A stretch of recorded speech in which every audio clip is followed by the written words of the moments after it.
Docteur Charles Hobson, quelqu'un pour qui j'ai beaucoup de respect, l'homme qui a inventé le sirop Stop Corona, parce que du coup les gens prenaient ça un peu, ils ne comprenaient pas, mais cette semaine j'ai eu un témoignage dans ma famille, mon frère m'a fait un témoignage de Stop Corona, je lui ai envoyé sentir les symptômes, j'ai envoyé, il est au village, il a dû se cacher là-bas pour fuir le Covid. Mais comme il est notable aussi, il doit protéger ce sujet. Sauf qu'il me dit qu'il a pris un photo depuis avant-hier, ça ne marchait pas. Il a pris hier, ça ne marchait pas. Le lendemain, il dit, j'essaie Stop Corona. Il a essayé. 30 minutes après, il m'appelle. Il dit, mince, la petite bouteille, il a fait quelque chose. Il dit, comment? Il dit, non, je me sens bien. Wow. Je te jure, je vais aller à mon rendez-vous. J'ai dit, non, reste ce soir. Il dit, vraiment, je me sens tellement bien que j'ai peur de rester sur place et d'être malade. Il dit, non, tu dois rester sur place pour protéger les gens. Il dit, mais vraiment, ce matin encore, me perd du président. Vraiment, il faut que vous annonciez aux gens que le truc s'y soigne. L'histoire, je suis bien. Alors, docteur Charles Hobson, je profite de votre présence maintenant encore pour évoquer un autre sujet. Déjà, j'aimerais que vous vous présentiez au Cameroun, parce qu'on me demande qui était Charles Hobson et tout ça. Dit non, il sera sur Jambo, je le fais venir pour qu'il parle de vous. Il vient d'inventer encore notre produit. En dehors de Stop Corona, maintenant il y a le bonbon Stop Corona. Pour sucer. Également, il y a une nouvelle maladie associée au coronavirus qui est maintenant en train d'attaquer les enfants de moins de 21 ans. Le syndrome du Kawasaki. Il y a déjà eu un MASI. Donc c'est ça qu'on appelle le syndrome de Kawasaki et qui est en train d'attaquer les enfants et ça fait très peur aux parents. De quoi s'agit-il exactement, docteur? En fait, d'abord, il faut que je me présente. Je suis le docteur Charles Hobson. J'ai été formé aux États-Unis. J'ai eu la chance d'avoir la grâce d'être formé par un double prix Nobel, le docteur Linus Pauling. C'est le seul individu au monde à avoir reçu 2 prix Nobel non partagés. Il faut le dire au monde. Et il a été l'inspirateur et le pionnier de la médecine orthomoléculaire. La médecine orthomoléculaire qu'il a lancée aux États-Unis dans les années 60, en 63. Et c'est resté la médecine de référence pour le cancer aux États-Unis. Parce que pendant que les gens ne pouvaient pas être soignés dans les hôpitaux, il arrivait à leur donner une autre chance de vivre. Donc, j'ai eu la grâce de rencontrer ce monsieur-là et il m'a donné ce que j'ai aujourd'hui comme inspiration. Et donc, je suis sur cette race. C'est pour ça que j'ai décidé, à un certain moment, après mes formations, de revenir en Afrique pour servir, parce que je me suis dit que je peux être plus utile en Afrique qu'aux États-Unis. Donc c'est pour ça que je suis là. J'ai l'amour pour les plantes africaines. Quand j'ai étudié la médecine chinoise, et après j'ai commencé à me poser des questions. Est-ce qu'on va trouver ces plantes-là en Afrique?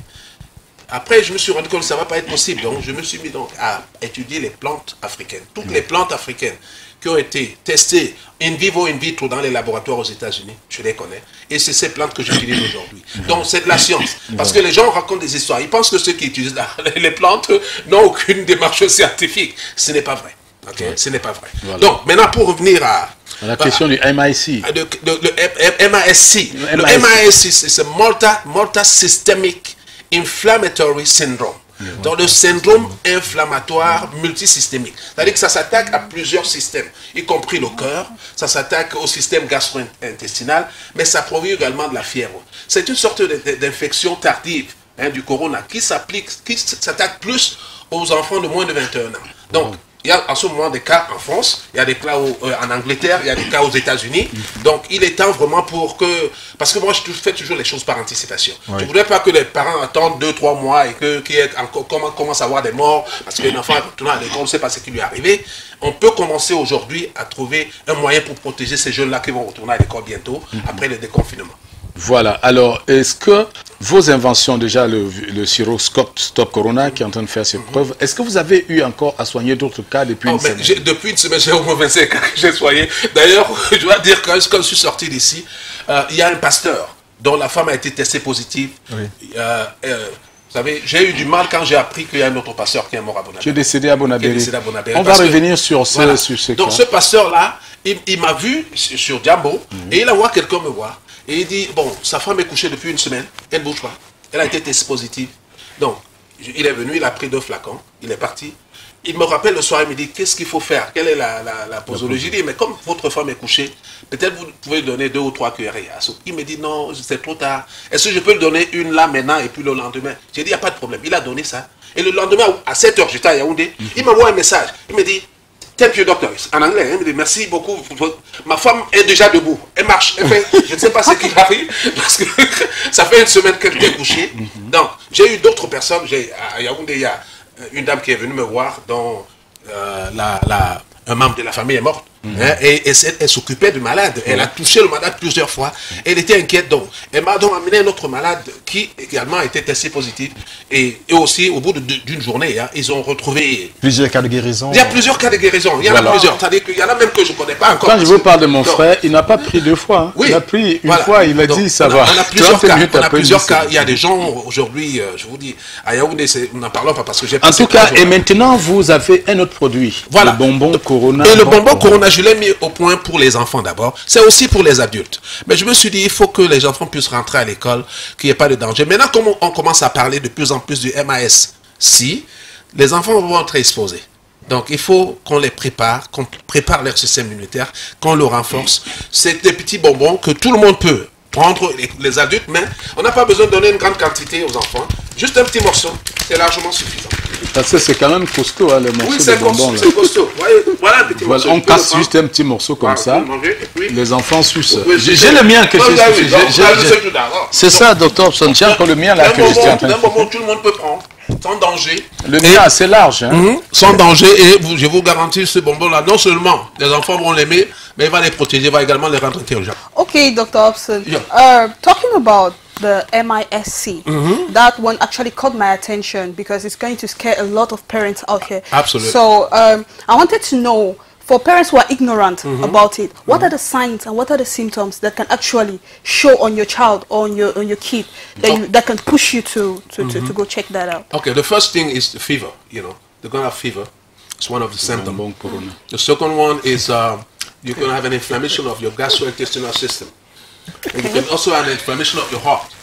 So, yeah, because you have at least 2 or 3 systems in the body that can be affected by that syndrome. So, we just have to be very careful because it's actually deadly. You know, it can kill.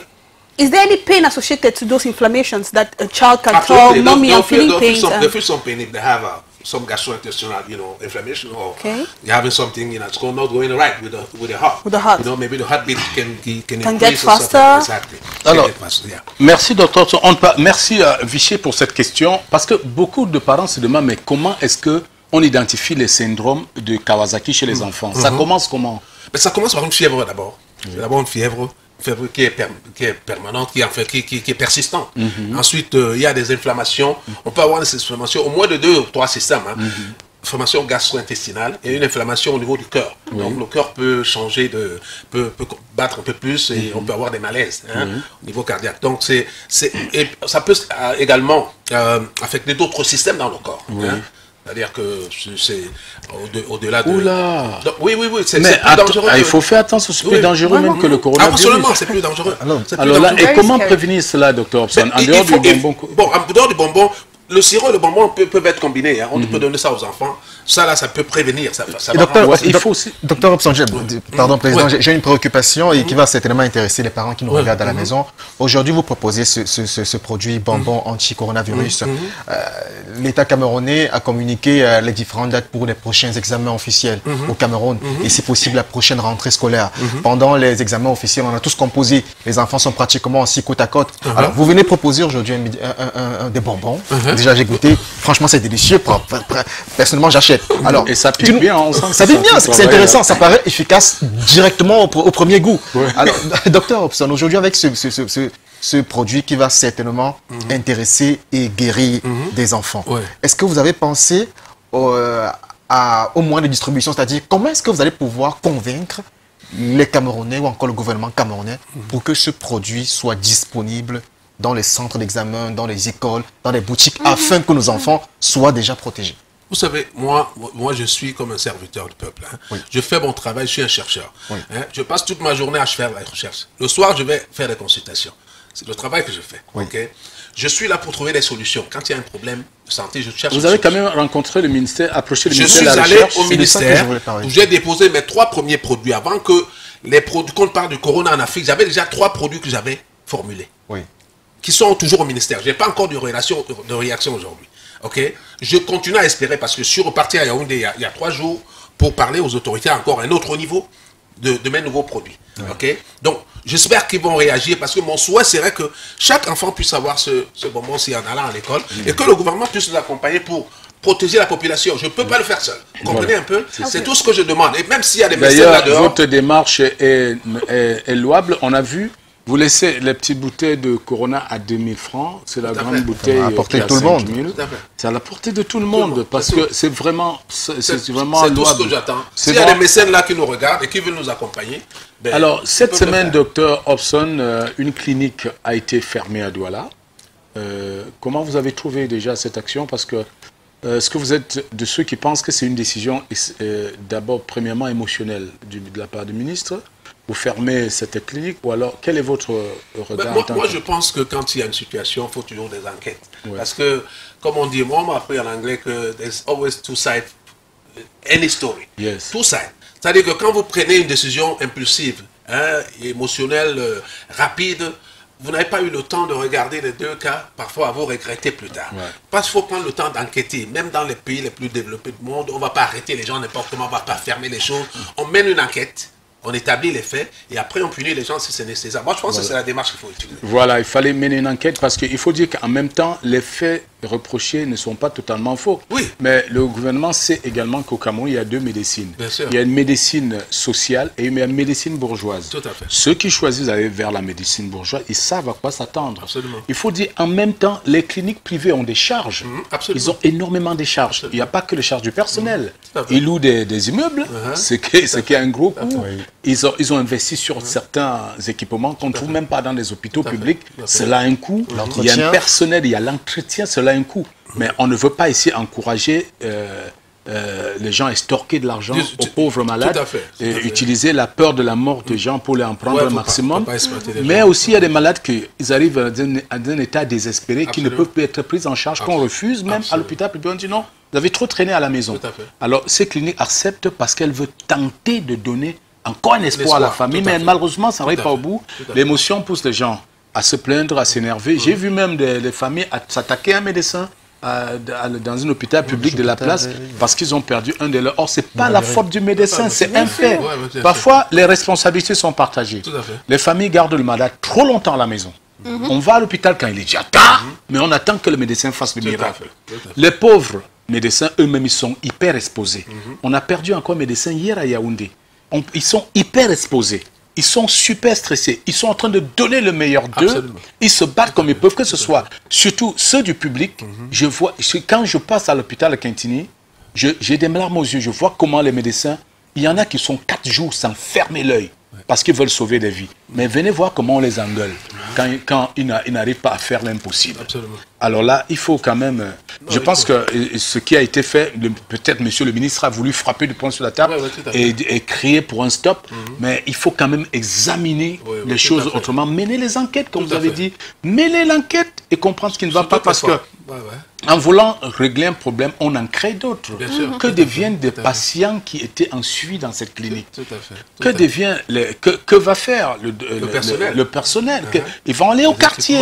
C'est du chômage qu'on est en train de créer à travers cette décision. Et le promoteur a certainement content d'énormes crédits pour pouvoir équiper la clinique. Comment ils vont faire? Il y a tellement... On doit peser. Je sais que le ministre, il est parti sur un élan émotionnel, mais là, il va falloir quand même qu'on essaie de mettre de l'eau dans le vin pour que tout le monde puisse mener quand même une enquête. Parce que là, ça fait peur. Et du coup, des malades vont dans des cliniques privées, mais on leur répond non, non, on ne peut pas parce qu'on ne veut pas être fermé.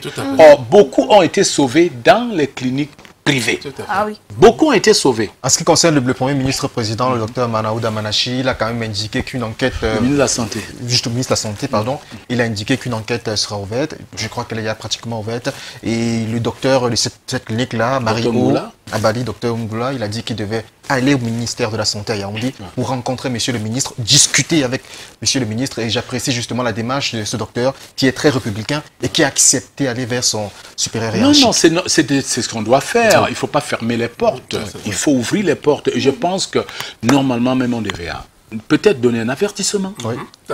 Donner un avertissement. Et mener une enquête. Et parce que fermer, il y a trop de conséquences derrière. Alors, Dr Hobson, autre chose que je voulais révéler, c'est justement le fait que des gens pensent encore qu'avec la prière, on peut soigner le corona. Ben, vous savez, chacun de nous est dans sa cosmogonie. Hein. Ouais. Moi, j'ai dit que je dois d'abord vous apprécier parce que je sais que vous êtes un homme très curieux. Ouais. Parce que je suis passé par votre bibliothèque. Ouais. Et j'étais très impressionné. Parce que pour quelqu'un qui a passé quand même plus de moitié de ma vie aux États-Unis, il y a beaucoup de livres que j'ai lus, que j'ai trouvés dans votre bibliothèque. Merci. Je me suis dit, mais comment il a fait pour... Je suis trop curieux. Donc quand vous posez cette question-là, c'est une question intéressante. Ouais. En fait, on a fait beaucoup de recherches là-dessus. C'est vrai, la prière peut soigner, mais elle ne peut pas soigner à elle seule. Ouais. Elle ne peut pas soigner à elle seule. Parce qu'il y a le corps, il y a ce qu'on appelle par exemple le stress oxydatif. Oui. Quand votre corps commence à shut down, à se fermer, quand vous êtes sérieusement malade, il y a des choses que vous ne pouvez plus faire. D'abord, votre niveau de stress est exponentiel. C'est-à-dire la prière ne peut même plus avoir accès sur vous. Justement. Donc, on peut prier pour quelqu'un quand il est encore en bon état. C'est vrai qu'il y a eu des miracles. Moi, je pense aussi qu'il faut dire aux gens, priez, mais prenez les médicaments. Oui, bien sûr. La prière doit accompagner le traitement. Absolument. Parce qu'il y en a qui pensent, c'est pas le traitement qui accompagne la prière. Il y en a qui ne veulent pas le traitement, ils pensent qu'ils vont prier et guérir. Non, le corona est dangereux. Oui. Prenez votre protocole, priez pendant ce temps pour accompagner le traitement. Aide-toi et le ciel t'aidera. Aide-toi et le ciel t'aidera. Alors, Dr Hobson, oui. Les bonbons sont déjà disponibles? Les bonbons sont déjà disponibles à partir de 2-3 jours là. On va les avoir dans nos magasins habituels. Voilà. Chez Sissi Secret. On a également Tina Shopping qui est à Sable. Voilà. Donc, vous allez la voir chez Sissi Secret à partir de demain. Ouais, demain voilà, vous avez Sissi Aqua, face pharmacie des hôpitaux. Voilà. Et Grand Moulin des Dos, face pharmacie de la Bourse. Et à Yaoundé, Vallée Loncat. Vous pouvez également appeler Dr Hobson pour qu'il vous indique des points rapidement. Oui, qu'ils appellent pour la posologie et pour d'autres choses et tout. Merci beaucoup. Et vous savez, Dr Hobson avait dit, parmi ses 10 commandements, évitez d'être stressé. Parce que le stress est la porte d'entrée de toutes les maladies, parce que le stress vient assommer votre système, vos défenses immunitaires. Alors, il faut en rire. Même de ce corona, on doit en rire. Nous avons découvert un groupe fabuleux qui est en train de faire un buzz incroyable sur Internet. C'est le groupe Anti-Stress. Ça, c'est leur nom, Anti-Stress. Nous sommes allés chercher l'anti-stress. Vous allez pleurer de rire. D'abord, le défi a déjà commencé. Je vous propose d'abord de regarder ces 2 éléments. Le challenge. Le challenge a déjà commencé, mais vous pouvez aussi faire votre challenge anti-stress sur cette chanson. Mais regardez d'abord ce qui se passe sur le premier challenge que nous avons noté et déjà leur descente sur les marchés. Regardez. On a partagé le préservatif gratuitement.